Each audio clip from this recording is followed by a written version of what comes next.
Good morning, good afternoon, good evening to all of you. There is no time and space between us. We are one. We are on diary entry number 849 on December 27, 1936. Today I returned to my place of solitude, her private room at the sanatorium. I had a pleasant trip as I traveled with a certain person who was taking her baby to be baptized. We gave her a lift as far as the church in Podgorze. In order to get out, she put the baby in my arms. When I took it, I offered it with an ardent prayer to God so that someday it might give him special glory. I felt in my soul that the Lord was looking in a special way on that little soul. When we arrived in Pradnik, Sister Anne helped me to carry my bundle. When we entered my room, we saw a beautiful paper angel with inscription, Gloria in Excelsis. I think it is from the sister to whom I sent the Christmas tree.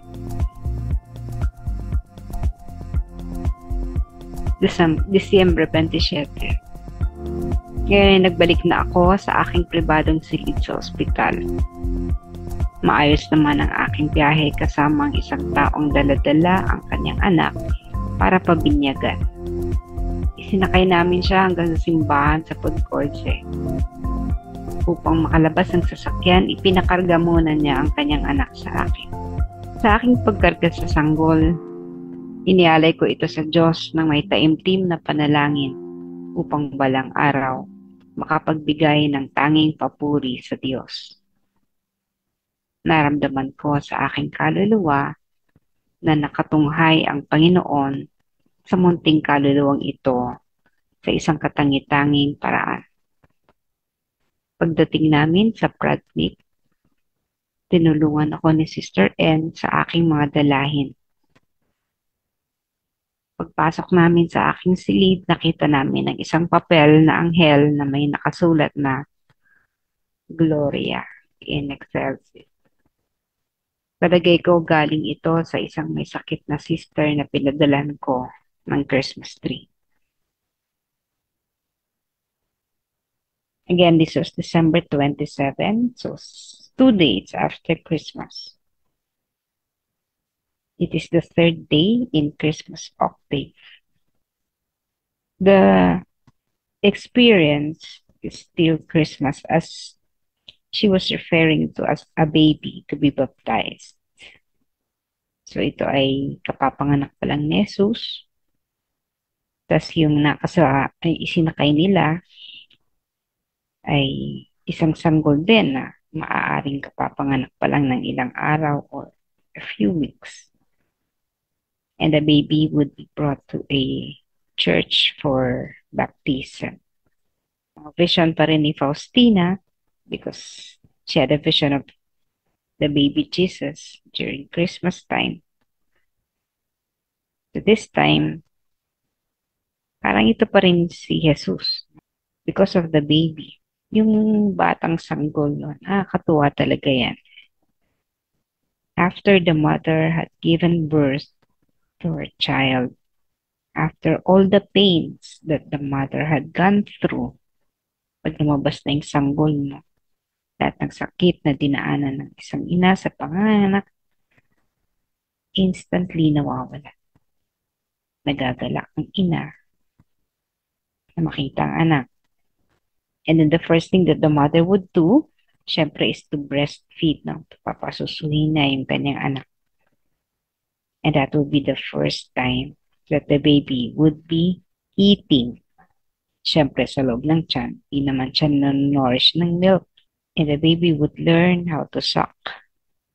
Sarap, no? Masarap yung pakinamdam. I still could feel the joy of giving birth, having the baby, nakakapagod, na mag-alaga, magpupuyat ka, papalit ng lampin. Sa kabila ng mga yun, no, yung mga pasakit na yon related to giving birth, kita mo yung anak mo, nakakatuwa, no, wala nang pagod, no? So, kahit dun sa mga grandparents, minsan sila na yung nagiging nanay, tatay ng bata. Pamper the baby. I remember my parents when I gave birth to my first baby. Laging kukunin yung bata, ipapasyal kung saan. Sabik na sabik ba sa sanggol?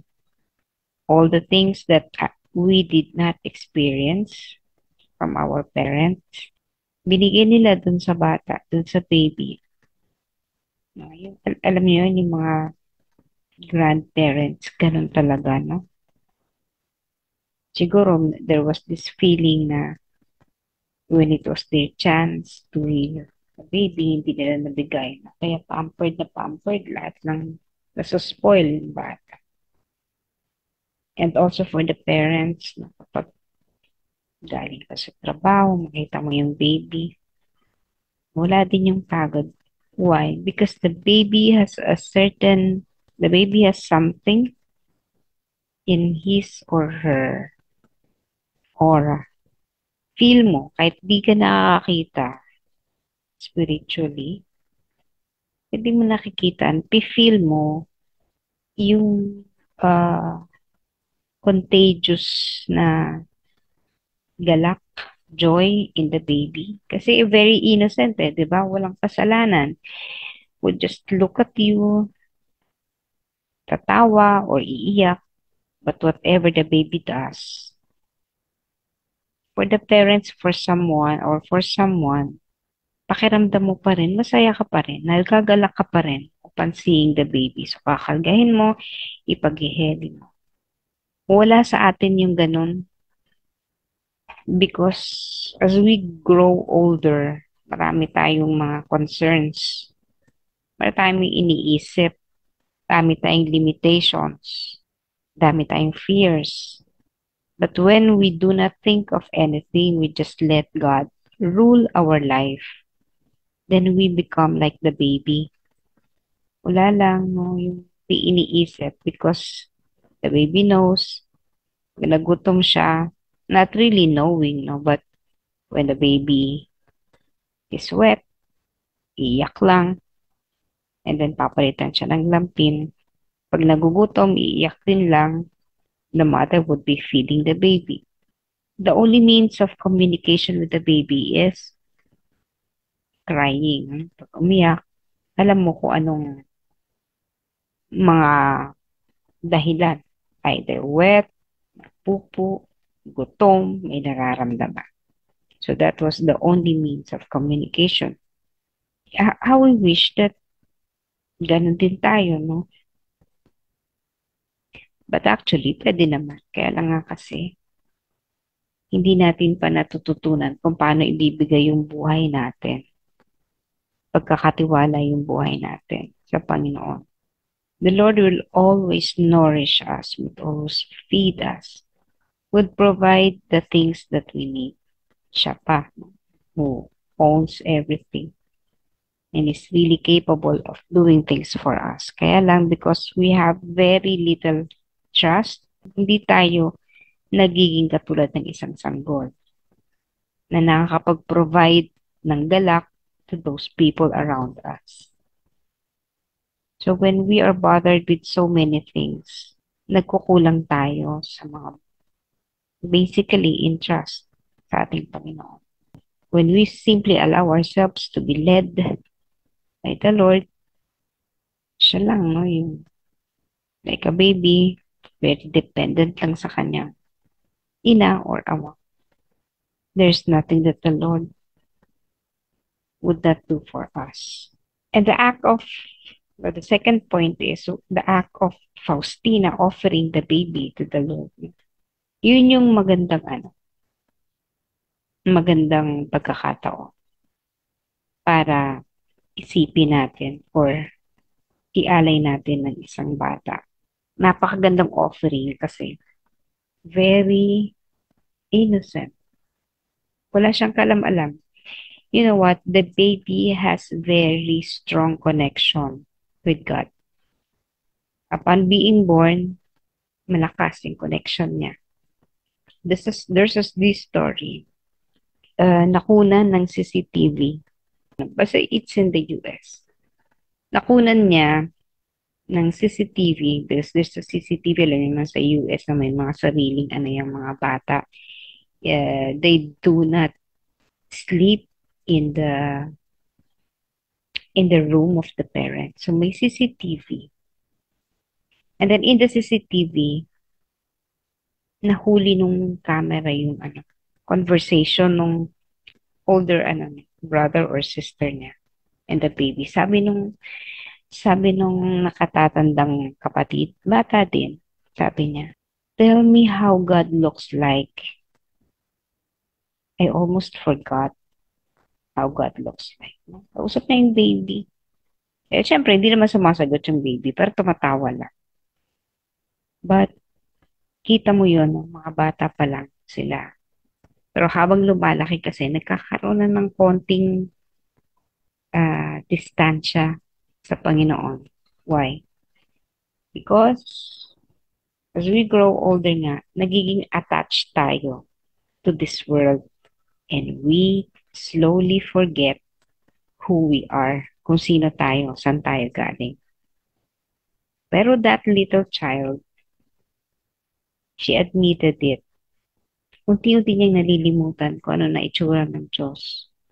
But the child thinks that when she was still a baby, she knows how God looks like. Kaya lang, sabi nga niya, nalilimutan na niya kung ano itsura ng Diyos. Kasi nga, nagkakaroon na ng detachment from the connection with God.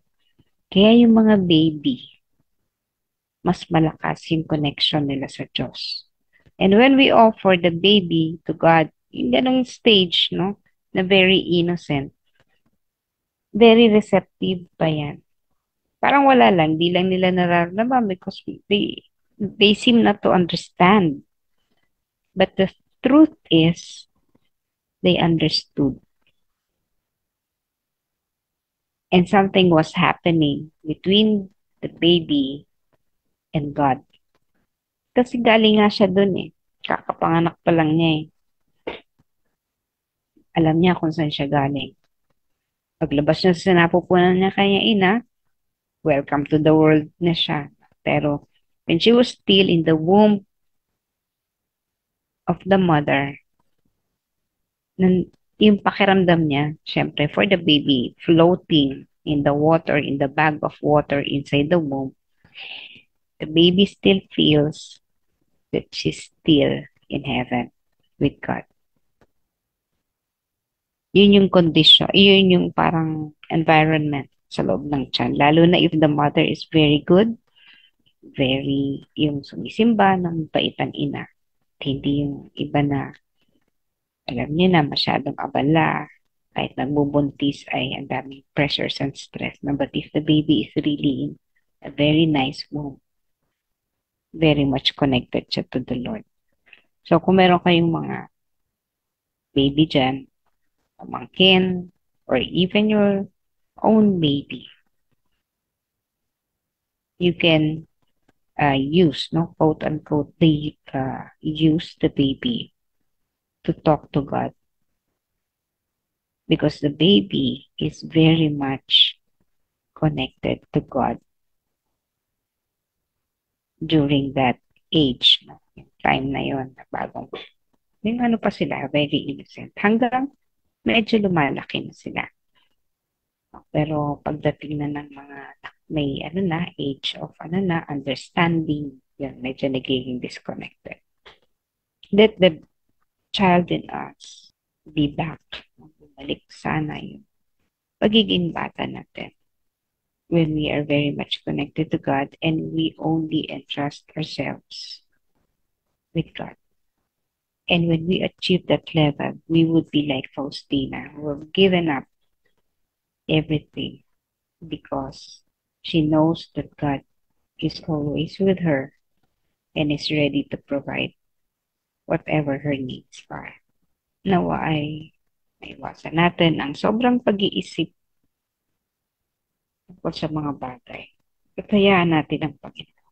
Nagabayan tayo sa bawat araw na ating